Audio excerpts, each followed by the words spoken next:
George is recognized for the remainder of his time. Thank you, Mr. Speaker.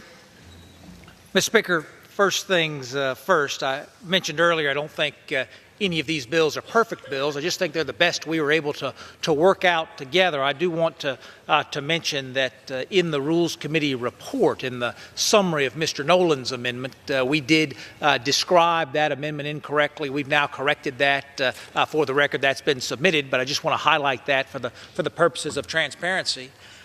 I think my friend from Massachusetts is exactly right, Mr. Speaker. It's time for us to decide how we want to run this institution.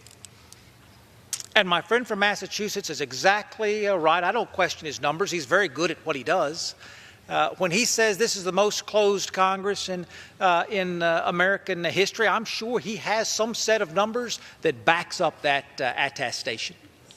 But what I know is when I was running for Congress, and Democrats were leading this institution at that time, for the entire cycle that I was running, Democrats allowed less than 1,000 amendments total for the entire session of Congress. Mr. Speaker, this Congress, we've considered more than 1,000 amendments before the month of May got out. We haven't even gotten into the appropriations cycle yet. That doesn't include the 30 amendments made in order on the appropriations bill today. It doesn't include the 54 amendments, the 50-plus amendments made in order on WRDA today. We have already done more to allow members to be heard in this Congress than was happening when the other side led this institution.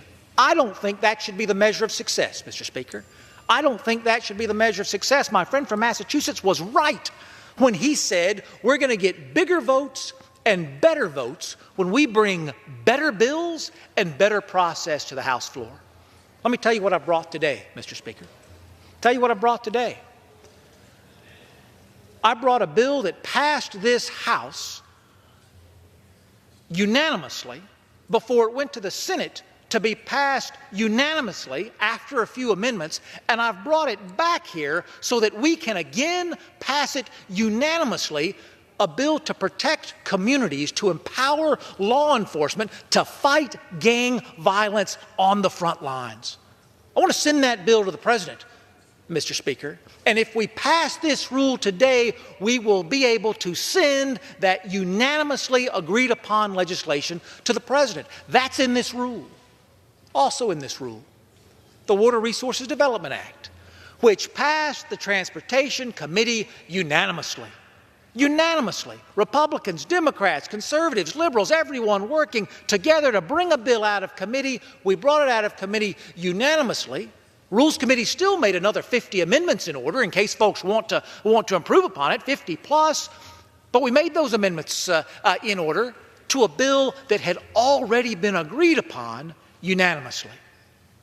What else does this rule do? It brings a third piece of legislation to the floor as a part of our appropriations package, the Ledge Branch Appropriations Bill, which passed out of committee how, Mr. Speaker? Unanimously. Republicans and Democrats working together to bring that bill out of committee. We include the Military Construction Veterans Affairs Bill in this appropriations package, Mr. Speaker. It came out of committee how? Don't tell me. Unanimously. Unanimously, as Republicans and Democrats came together to move that legislation forward. And then we have a fifth part of this package, the Energy and Water Appropriations Bill, which I confess, I want to be clear, I want to be transparent, did not pass unanimously. It just received a simple bipartisan vote to come out of committee. So I challenge my colleagues who want a better process, who want to see better bills come to the floor. We're already making more amendments in order than my friends on the other side ever dreamed of doing. We're already bringing bills to the floor that have passed in a collaborative, in fact, unanimous way. And if you support this rule, you'll be supporting 5 things.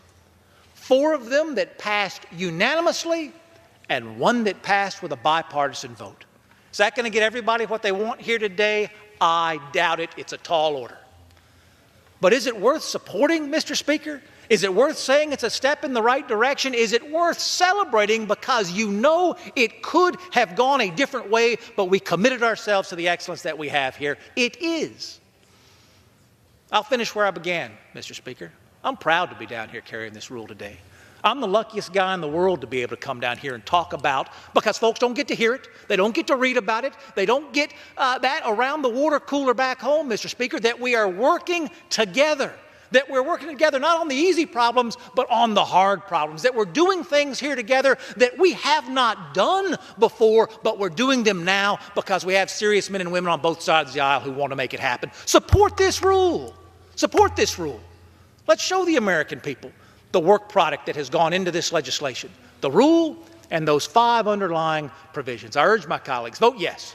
With that, Mr. Speaker, I yield back the balance of my time and I move the previous question.